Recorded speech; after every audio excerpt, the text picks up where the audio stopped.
Do you want to make your own podcast? Spotify has a platform that lets you make one super easily, then distribute it everywhere and even earn money all in one place for free.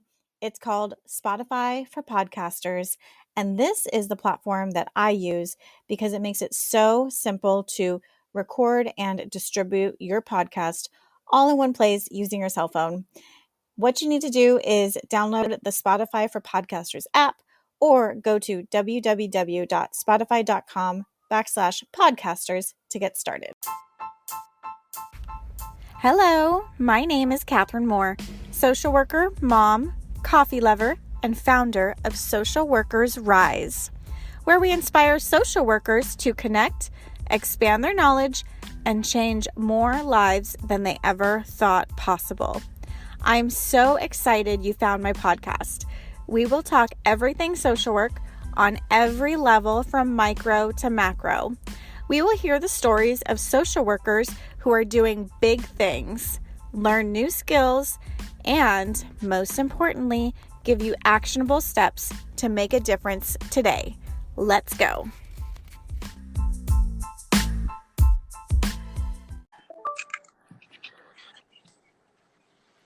Hi, Mom. Hey, hello. Hi, thank you so much for joining me here on Social Workers Rise. I'm so excited to talk to you today. I'm excited to talk to you as well. Awesome.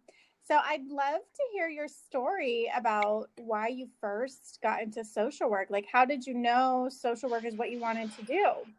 I didn't like social work. I say social work kind of found me. Like, I know other people, have some story or whatever. Mine was just different. I went the military path, so I joined the Marines after high school and went, did the Marine Corps for 4 years and got out, and I didn't really have a plan. I was always interested in psychology, always interested in people and how people work and why people do the things that they do. So um, I had worked a couple of menial jobs and different things, and I'm like, I need to use my GI Bill. So I started with psychology, or actually started with criminal justice because I did kind of like want to be a cop, and I always kind of had an inkling to help people, but um, so criminal justice, and then branched into psychology, and then eventually just kind of found social work, and from there it was just kind of a really great fit as to how broad social work is, and then being able to just kind of dive deep into social work, principles and values and in different things. Definitely, definitely. Well, thank you so much for your service. How long were you in the services?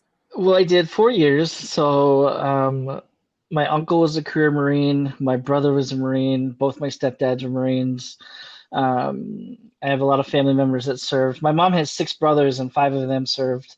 So it's kind of a family tradition that, we serve or whatnot. So um, yeah, I did 4 years from 1997 to 2001. And I really think, the Marine Corps set me up for a lot of things that social work doesn't prepare social workers for. The leadership and the things that you in company. So, my first job was child welfare.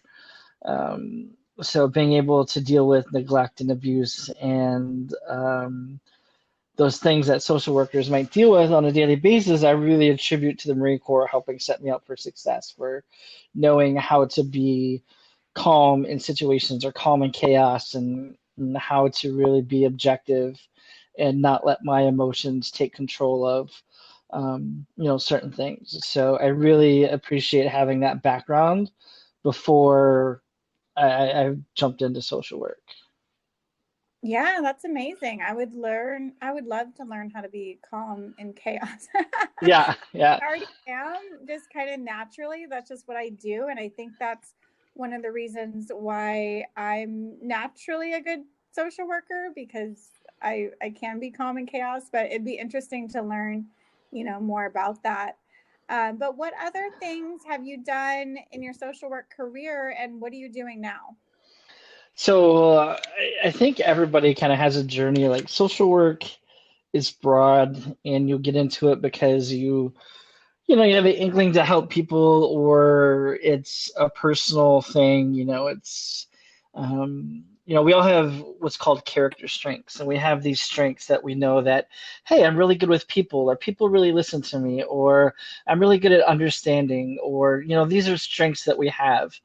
And I think those strengths kind of led me to social work, but it wasn't until I was in my BSW program and saw kind of the disparity about how student veterans are being treated versus other populations on campus. Like, well, there's services for the LGBTQ population, there's services for minorities, there's services for disability, but why aren't there services for veterans?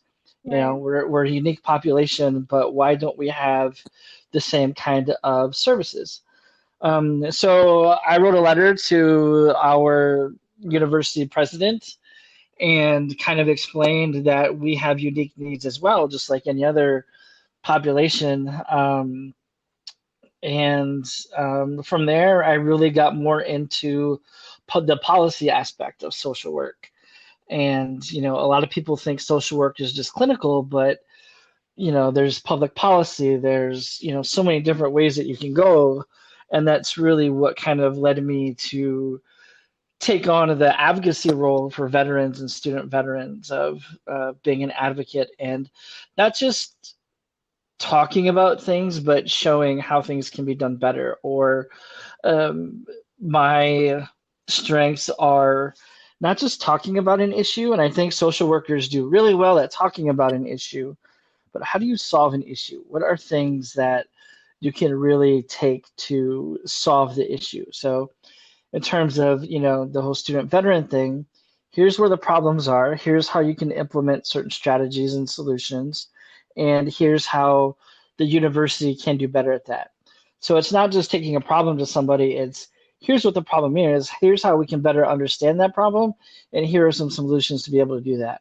So that strategy has really worked out for me. Um, and then from there, it's just kind of getting more into public policy and getting into my master's program, kind of doing the same thing. So taking on issues with homeless veterans or at-risk veterans, and then I did internship with a suicide intervention organization. That's kind of what got me on the path to where I'm at now. That's fascinating. And I love that you brought up a good point about how social workers are really good at advocating for other people, but you were the one who really started advocating for yourself. You saw that there was something missing and you weren't just, going to sit there and say, oh, well, this sucks. You actually did something about it and and made some changes. And so I really admire that about you and think that's really awesome. Thanks. I think, in my BSW program, it was interesting because we had this social work club, right? And the social work club wasn't very popular. There was like 3 or 4 people, and, five people wouldn't show up. And it was kind of a battle to get people interested in social work. And it's like, well, why are you in the major if you're not able to advocate for one yourself, but what are your passions? What do you know? Why are you here? Right.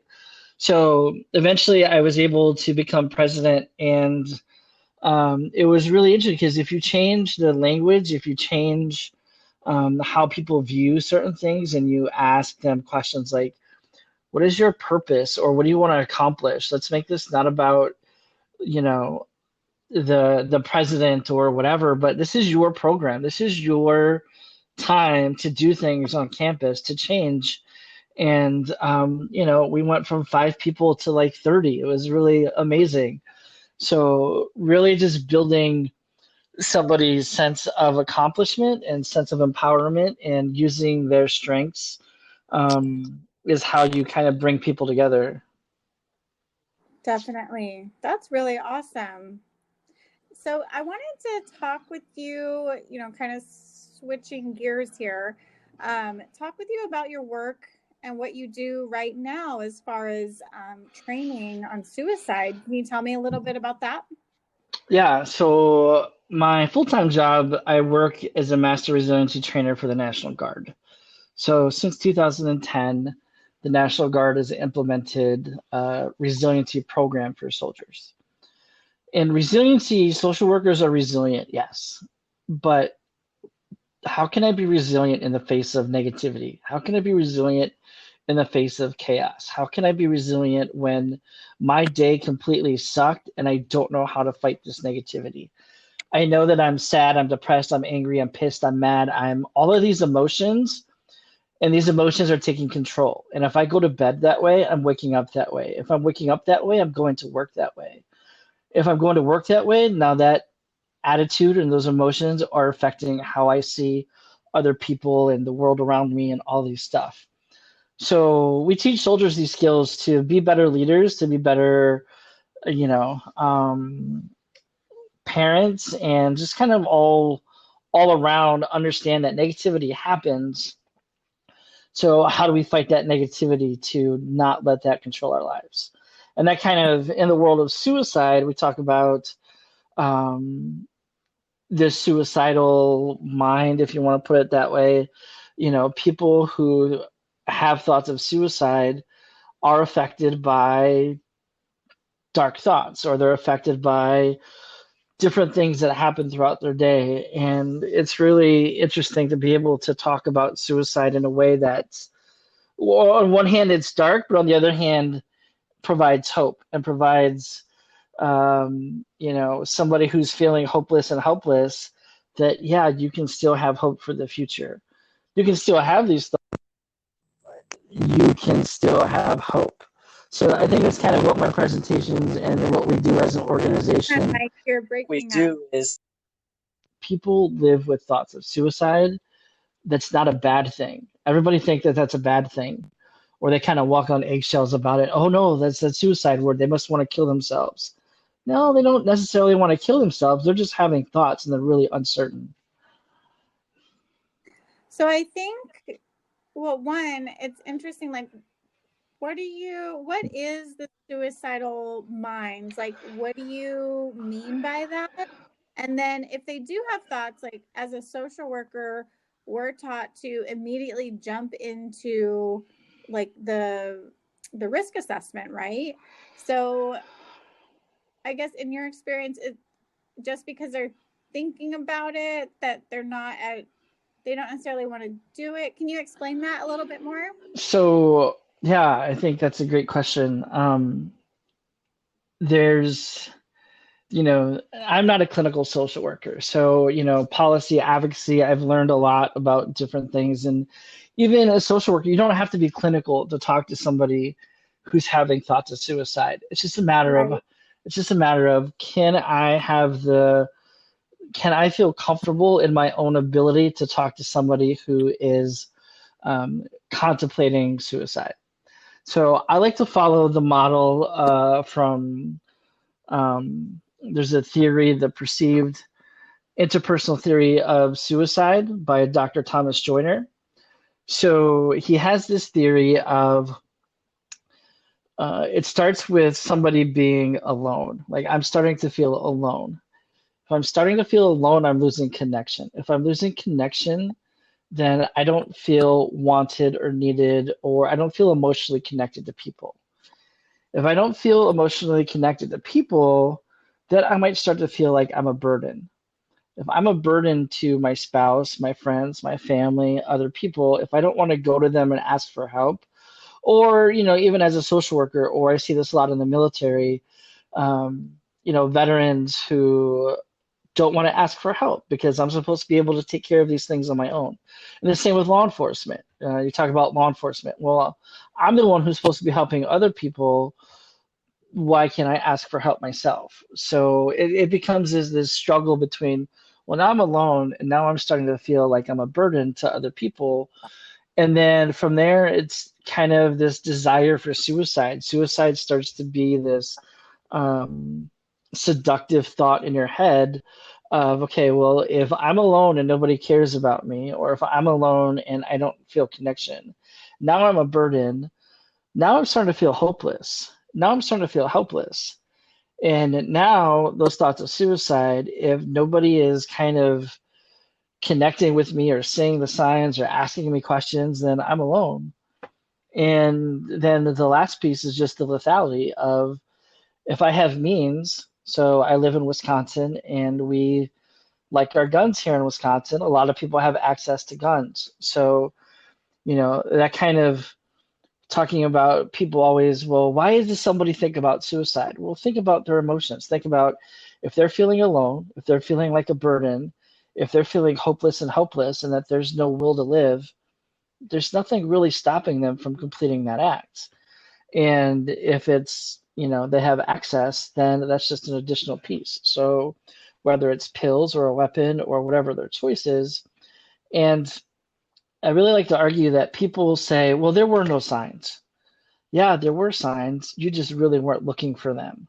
So, Mhm. I think that's a very big stigma about suicide. Oh man, that person, I would have never guessed it was them. I didn't know that they were having these thoughts. If only I would have said something, but you weren't really looking, right? So, I think as social workers, it's something that we should always be aware of, is that our clients could be thinking about suicide, but also not being afraid to ask that question.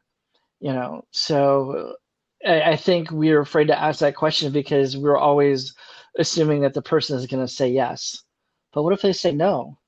If they say no, great, I asked the question and now we can go on to something else and say, okay, no, but you are still having a bad day. How can I still assist you?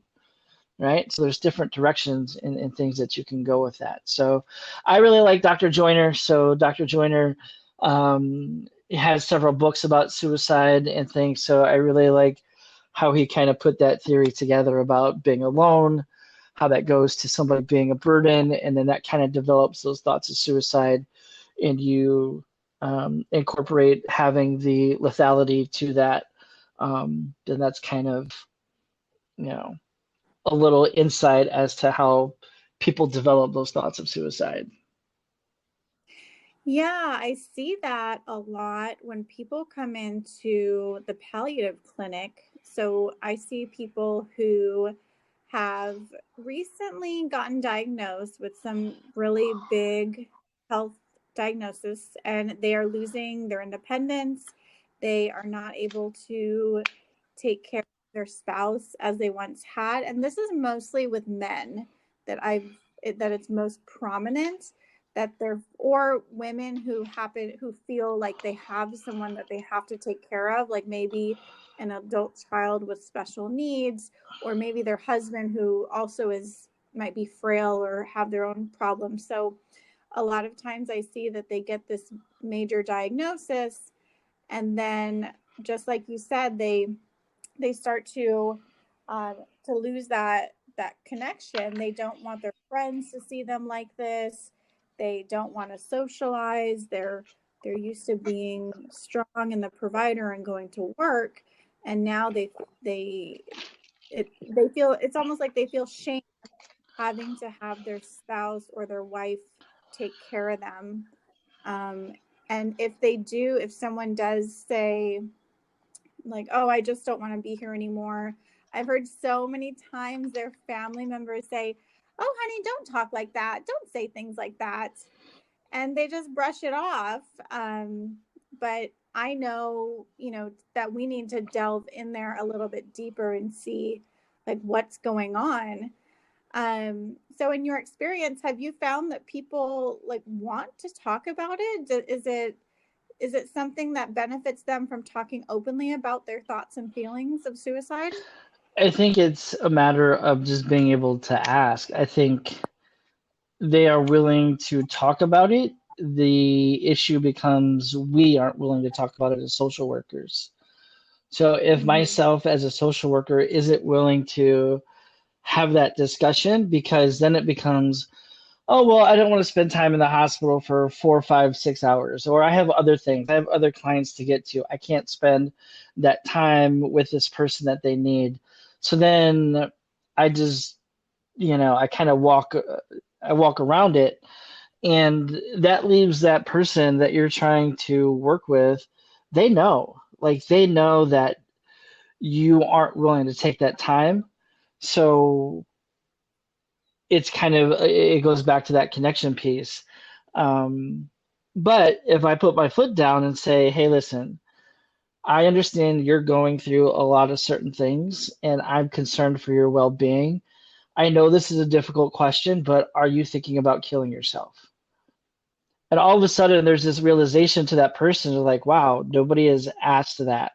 I have given off all of these signs to a whole bunch of people. You're the first one to ask me that. And they'll say yes or no.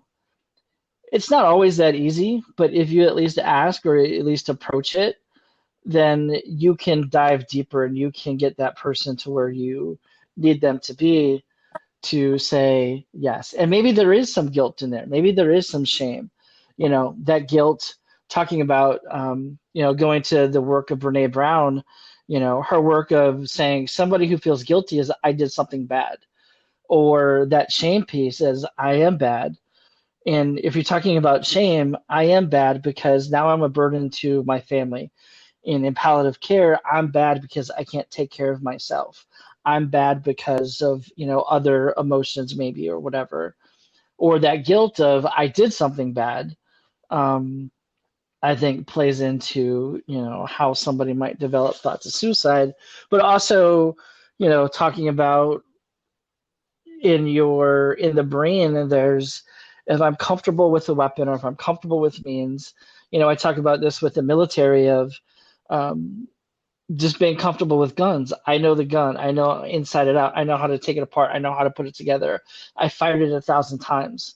My brain isn't going to tell me no. My brain is going to be like, I'm comfortable with this piece of this weapon, and this is what I'm going to use to complete that act. So, all of that combined, the guilt, the shame, whatever that person is feeling. But if myself as a social worker isn't comfortable in asking that question, then again, I'm missing those signs. I'm missing that opportunity to ask. And that person is just going to be like, all right, well, if the one person who's supposed to help me can't see the signs, then I'm hopeless. And I just might as well complete the act. Yeah. Yeah, I hear you. So, what can we do as social workers when we do have someone that we encounter? Like, how do we have that conversation with them, or what's important that we understand, or are there certain questions to ask? What do you recommend? One, I think we have certain attitudes and beliefs. So there's a study out of Japan that looked at Japanese social workers' beliefs about suicide. And, if I asked you the question, do people have a right to suicide? Some people might say no. No, you don't have a right to suicide. Okay, well, why don't people have a right to suicide? Because they're going to go to hell, because it's a sin, because of, because of their family. It's a selfish act and these kinds of things. But who are you to tell somebody what their right is or isn't right? Isn't it my choice? Isn't it my choice how I want to live or how I want to die? And you have this kind of philosophical debate about suicide. And I think with social workers, we all have different beliefs, we all have different attitudes, but we have to ask ourselves, what is our belief and attitude about suicide? If I have this belief that suicide is wrong or that people don't have a right to suicide, I might not want to work with somebody who's having thoughts of suicide. If I have those beliefs, I can still take the time to try to understand those beliefs, but I have to learn how to kind of keep those in control while I'm working with somebody and asking that person maybe what their beliefs are. Because maybe that person having thoughts of suicide also believes that suicide is wrong, but they just can't control those thoughts. I just know I'm thinking about suicide. I know it's wrong. I'm just really uncertain about whether I should live or whether I should die. Okay, great. As a social worker, let's explore that. So then it's not about my beliefs, but it's about that person and their beliefs. And let's talk about where you're at right now. And I think those really lead to a lot of deep conversations and really leads to taking that pressure off of the social worker, or counselor, or therapist, because it's not so scary anymore. And now I'm getting the person to talk. The more I can get that person to talk, then the less anxiety they're going to feel. And now we can actually get to a point to where that person is thinking irrational. Now they're thinking more rational, and now we can figure out what direction we need to go. Yeah, that's super helpful. And I can see how it would be very powerful, in that moment, because it gets them a little bit out of their head and more introspecting, and it shifts their focus from, whatever it is that's bothering them to something different, and something that, you're asking them what they believe, what is their opinion. That can be very empowering. So I like that. Is there any other way or any other questions or conversations that we could have with people who um, who who have had thoughts of It's just suicide? it's I don't think there's I think I say get out of your clinical brain, right? Connect with the person. Find something to connect with them. And we go from asking the question and they say yes, and now all of a sudden we're in a safety plan. But did we ask them about what what got them there? Like what happened to you? And we talk about trauma informed care, right? Like what happened to you that got you to this point. And the same thing with somebody having thoughts of suicide. And we talk about suicide in a way that I think traditionally people think, oh, somebody's suicidal. They must have planned it out, or they must have, thought about this for weeks or months or days or whatever. And there's that impulsivity to suicide too, in that it's an impulsive act. And, if I lose my job, all of a sudden I'm feeling alone and I'm feeling a burden and I'm feeling helpless and hopeless. Now all of a sudden my brain is like, well, there's nothing left for me in this world.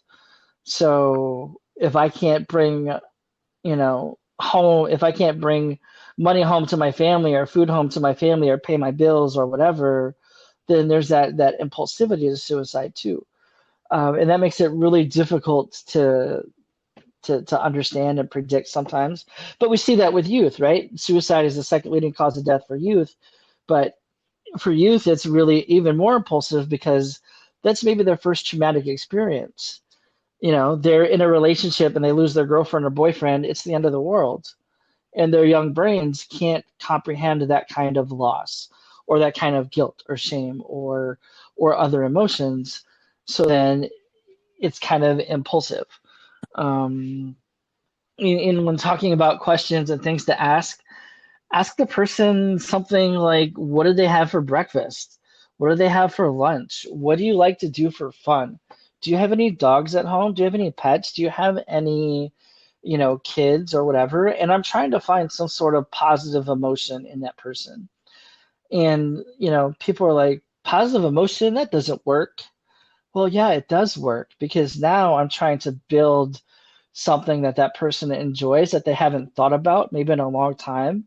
And I can use that positive emotion to keep them safe. I can use that positive emotion to say, okay, I understand you're still uncertain about whether you want to live or whether you want to die, but how about we just focus on keeping you safe right now, and then we'll develop a longer plan down the road. And in that immediate sense, I think, social workers, well, I need to keep this person safe for, a month or 2 months or the rest of their lives. No, I just need to keep them safe right now. Right now, as they're having Mhm. thoughts of suicide, I need to keep them safe. And I do that by just getting out of my clinical brain, having a general conversation, trying to build some sort of positive emotion, and saying, oh, you have a dog? Let's talk about your dog. What is your dog's name? Oh, your dog. Oh, look, I can see you have a smile on your face. That's really great. How about we, you know, go to the hospital? How about you be home tonight to feed your dog at 7 o'clock or something? Would that work for you? Yeah, that would work for me. Okay, great. And now that person is calm to the point to where they're like, wow, I can't believe that happened. Or at least they're calm, their anxiety is low. They can actually talk about what happened. And now we can, if we need to take them to the hospital, do other things, and we can do that. while they're being more rational as opposed to irrational. Yeah, that's really powerful. I really like that. And it reminds me of that could be a good segue into using like motivational interviewing where you find what they enjoy or what lights them up even just a little bit, and you could start that conversation like, tell me about your dog. What do you love most about your dog? Tell me the story of when you got it, any little thing like that to just evoke that positive emotion and get them focused on something else, especially someone or something that needs them and that gives their life, value and purpose. Yeah, value and purpose, but also life, hope. But we're just talking about hope, Yes. right? Like the person has lost all sense of hope, and maybe that uncertainty is still enough to help them through this. Or, a family member or a sibling or a pet or, whatever it is, a prized possession Mhm. or, just different things.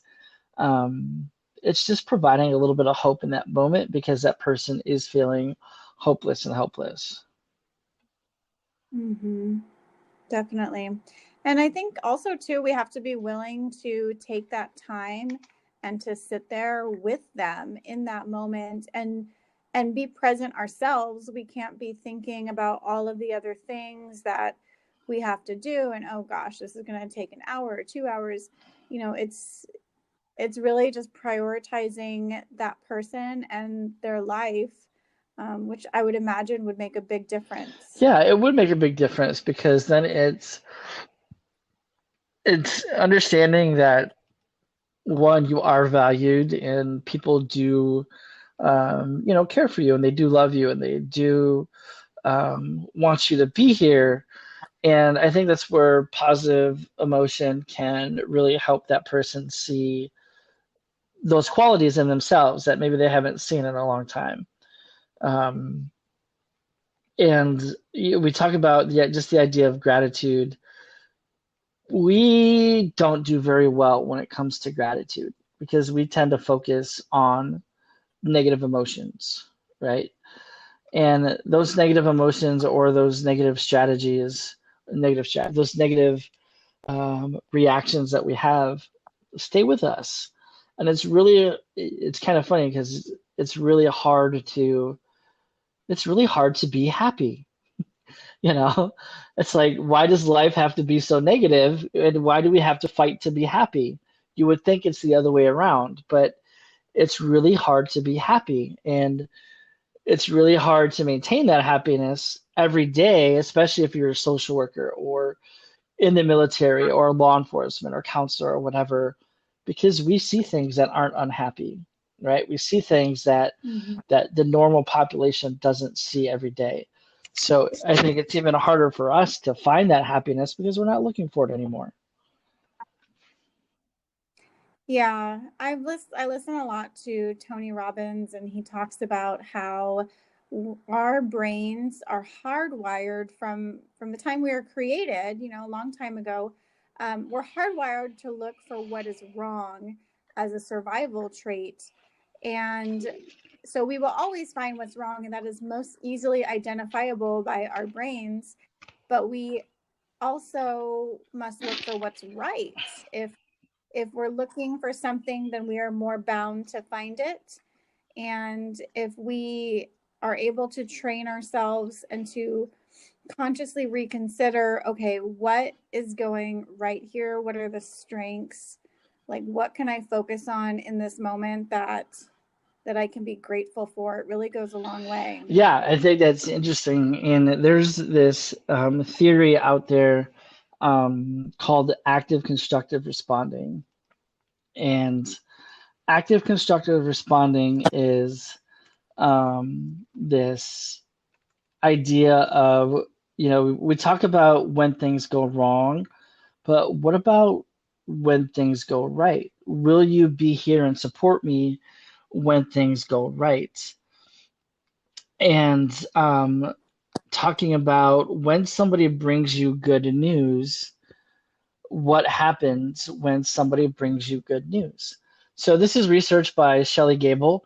So she talks about there's four basic ways that we respond to each other when somebody brings us good news, right? So think about your kids. If you had a long day at work and you dealt with some difficult clients or cases, or it was just stressful, and you go home and your kid comes home and says, mommy, whatever, daddy, whatever, look, I got a B on my test. And you're like, oh, that's good. I'm tired. Let's talk about this later.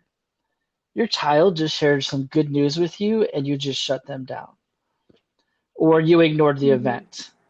Or the classic, there's a person you share good news with, hey, I just bought my first home, and you're trying to share, good news about how excited you are about your home or whatever. And this person's like, oh, well, that's great. I bought my home 3 years ago and it's so great. And yeah, we just got this flower bed and we got a pool. Well, now they just stole your joy. And you're like, well, well, hey, thanks for making that about Yeah. you. But or the idea of you share that same thing, maybe you bought your first home and you tell your mom, hey mom, I just bought my first home and I'm so excited and I can't wait for you to visit, and whatever, and your parents are like, are you sure you have the money for that? Is this the right time for that? Do you know what you're doing? Right. Yeah. And you kind of respond in a way of out of like concern and whatever. And we tend to respond to those three different ways, but we don't take the time to build on those positive emotions.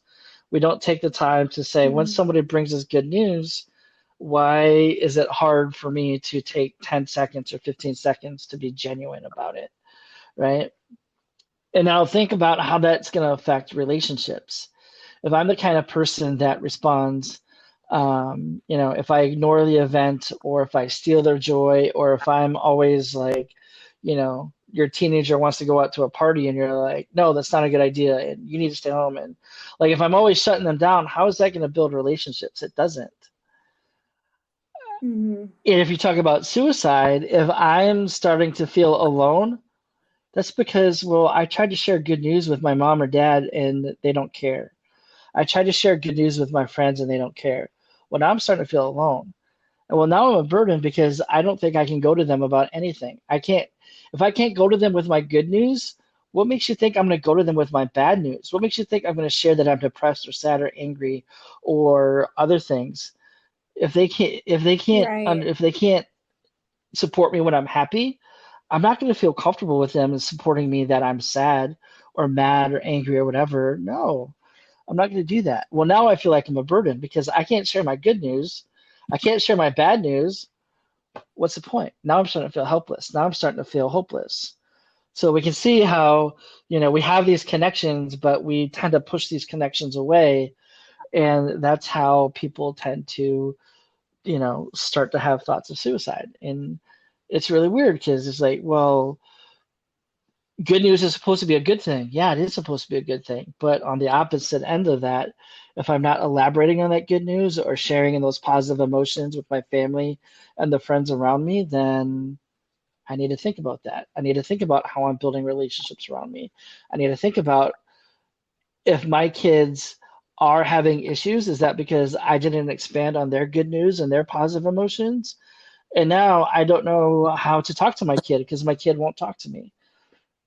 It all stems Mm-hmm. from certain things like that, and that we don't build enough positive emotion.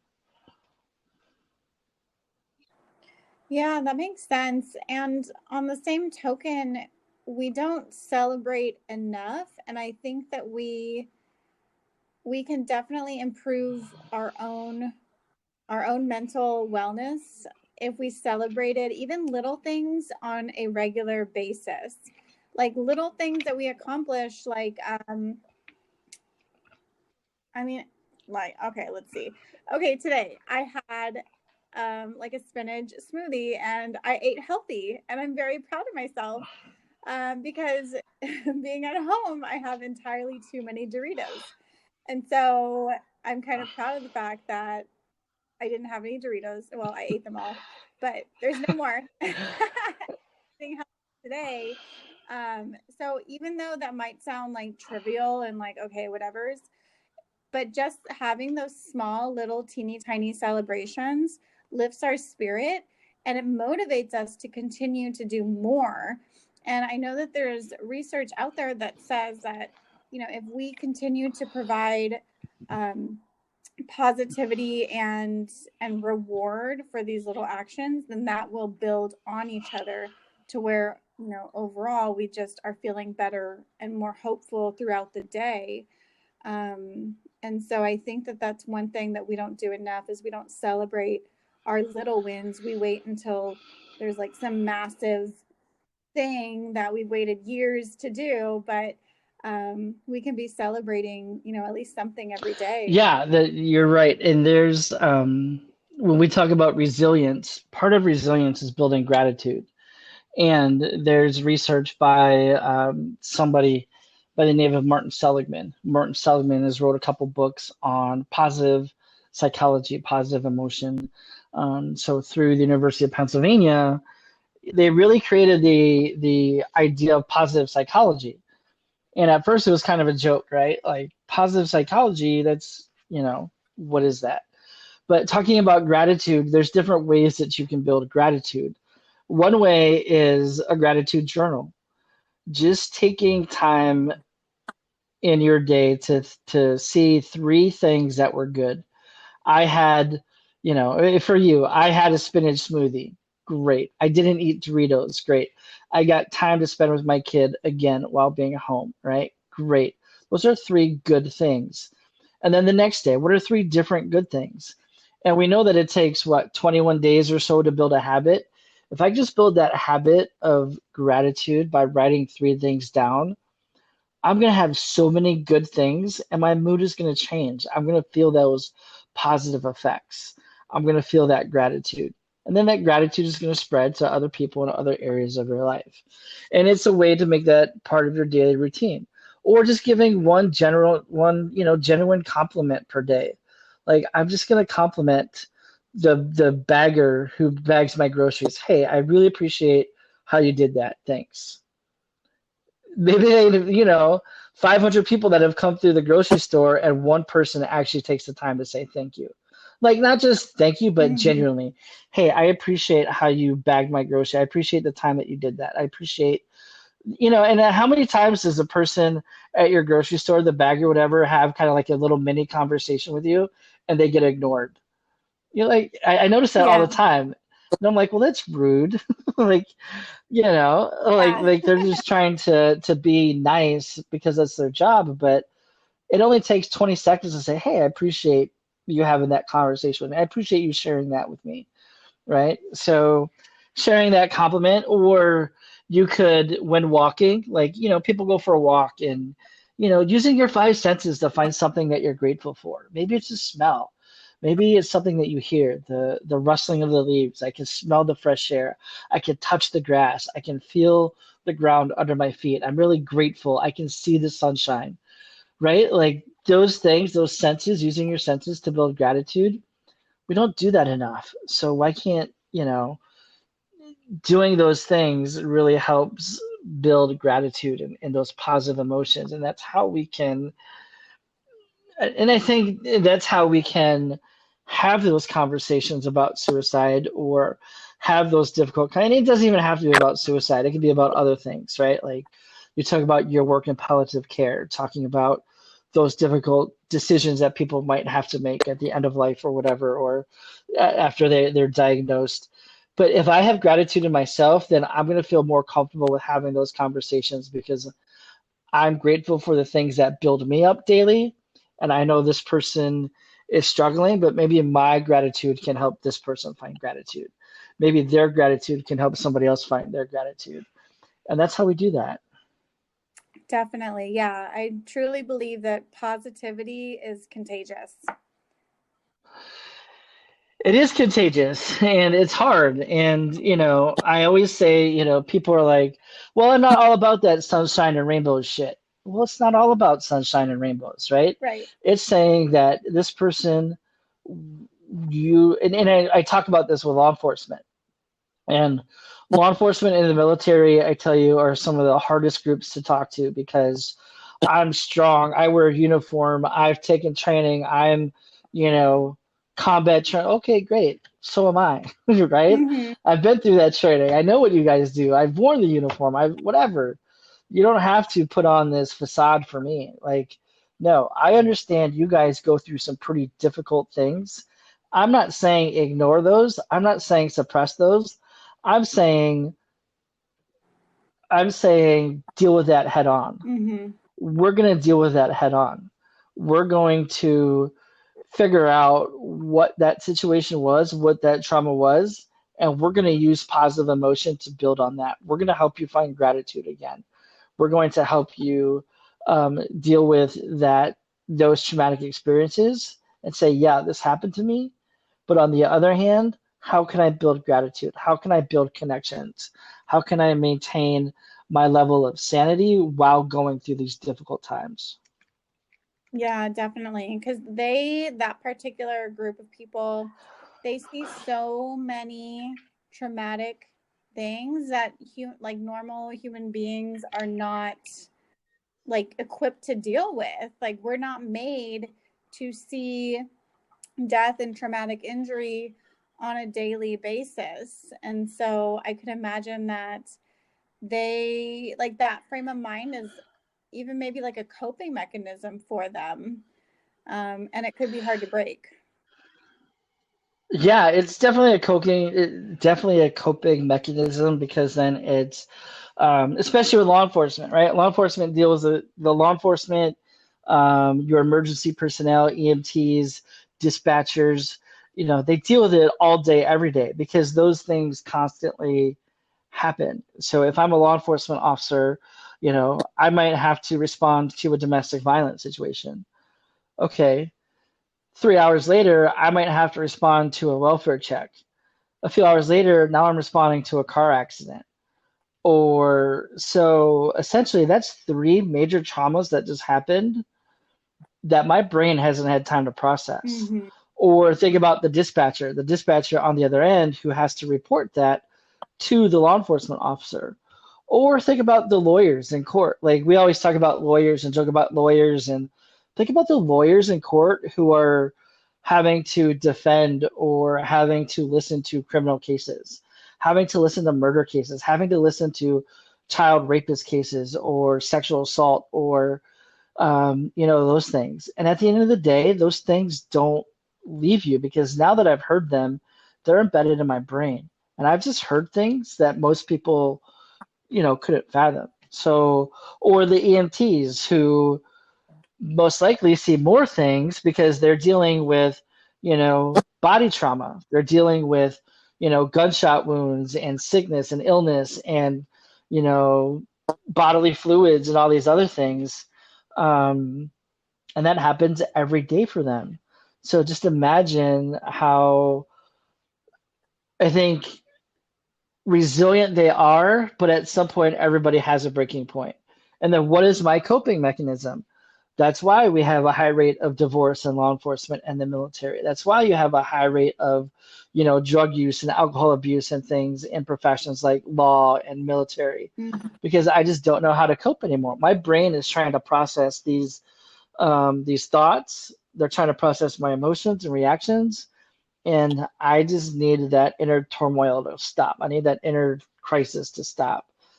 So they turn to other things, and those negative things obviously don't help.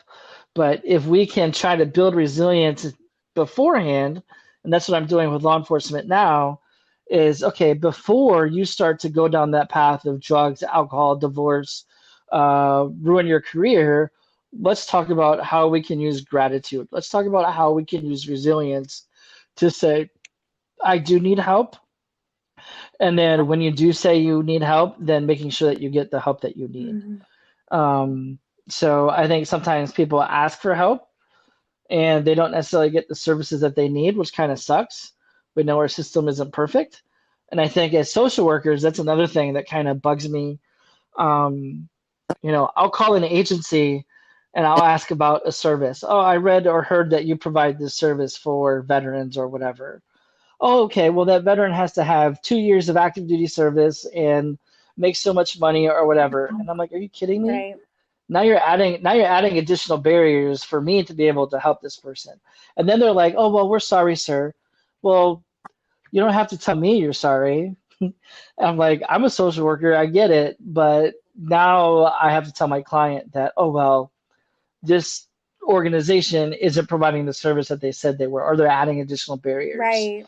Um, right? So if you say you're going to help, or if you say you're going to provide a service, and especially to a certain population, and it irritates me with, especially with veterans or whatever.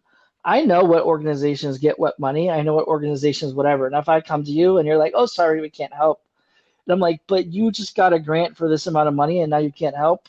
Okay, that's not that doesn't sit well with me, right? Mm-hmm.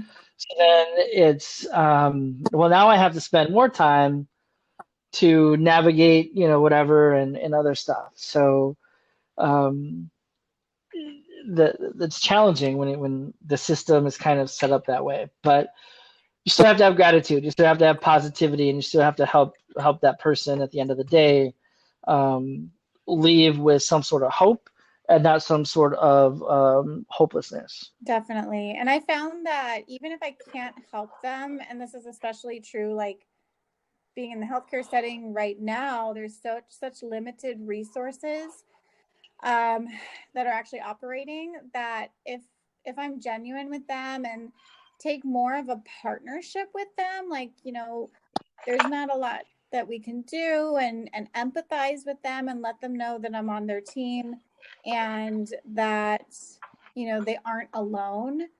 And even if that's all I can offer is my attention and listening and my compassion, then that seems to go a long way. And at least they can tell, they know that I care and that I'm doing my best. And that's what people want, right? They just want to know that you're doing your best job, or they want to know that you're at least trying. So I think for me, it's being transparent, right? It's being transparent and letting that person know, like, listen, I tried this route and this route, that didn't work, but here's where we're going to go next. And in the meantime, let me try to maybe give you a gas card, or let me try to give you, a voucher to, wherever, or, a little fix in the meantime can go a long way. Um, or, I think just being transparent and being honest with the person, Yeah. so Yeah. I- I've met a lot of social workers who weren't so honest, and it's like, well, that's not the best approach. Right. Well, thank you so much, Mike, for talking with me. I really enjoyed having you on here. Where can people find you or keep in contact with you? Yeah, I want to share a quote real quick if I Yes, can. please. Uh, so one of my favorite authors and somebody that I would highly recommend anybody to listen to is this individual by the name of Jocko Willink. So Jocko Willink is a former Navy SEAL commander who talks about leadership in a way of how I can take accountability for my own life to be able to lead others. So he has this quote, and his quote is called "Take ownership, take extreme ownership. Don't make excuses. Don't blame any other person or any other thing. Get control of your ego. Don't hide your delicate pride from the truth. Take ownership of everything in your world, the good and the bad. Take ownership of your mistakes. Take ownership of your shortfalls, ownership of your problems, and then take ownership of your solutions that will get those problems solved. Take ownership of your mission. Take ownership of your job, of your team, of your future, and take ownership of your life and lead. And I think as social workers, that's what we need to do. Take ownership of our life, and we can lead others. So with that, people can find me on Facebook, Mike Crum, pretty easy to find, or Mike at centerforsuicideawareness.org. Yeah. Awesome. I love it. I love it. Thank you so much, Mike. Yeah, thank you. Thank you so much. Take care. Bye.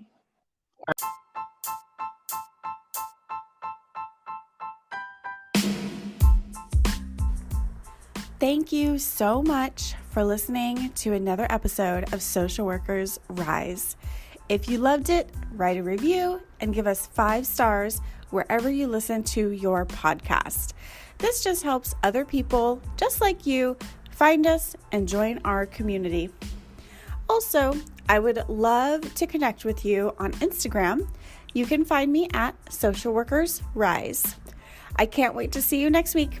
Bye.